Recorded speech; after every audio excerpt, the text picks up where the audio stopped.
Alors, donc cette machine en fait c'est un pulvérisateur automoteur. Donc en fait on a fait le choix de partir sur cette machine pour avoir un engin autonome qui n'ait pas besoin de l'atelier derrière le tracteur comme un pulvérisateur classique, pour pouvoir toujours aller travailler au bon moment. Et la particularité de cet automoteur, c'est que c'est un automoteur ultra léger qui est fait pour rouler vite en pulvérisation et faire du bas volume. Donc ça permet d'intervenir dans les conditions climatiques les mieux possibles pour la plante. C'est-à-dire qu'on intervient en fin de nuit avec beaucoup d'hygrométrie et ça nous permet de diminuer les volumes de produits phyto et d'aller rapidement faire beaucoup d'hectares dans une fenêtre météo la plus adaptée. Donc ça nous permet de faire beaucoup d'hectares dans une fenêtre météo la plus adaptée.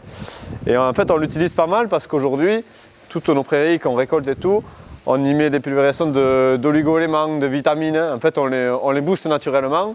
Et c'est grâce à cet engin qu'on arrive à passer beaucoup d'hectares en peu de temps et s'occuper des prairies correctement, quoi. Il ne sert pas que pour faire du phytosanitaire en fait. Il sert aussi pour faire des vitamines, oligo, tout ce qui est apport nutriments sur les plantes. Et l'auteur, quelle raison? Alors la hauteur, c'est parce qu'à la base c'est un engin qui est vendu pour les céréaliers, qui fait des traitements dans les blés, les colzas, donc des colzas qui sont hauts comme ça. Mais après ça nous sert aussi nous dans les maïs.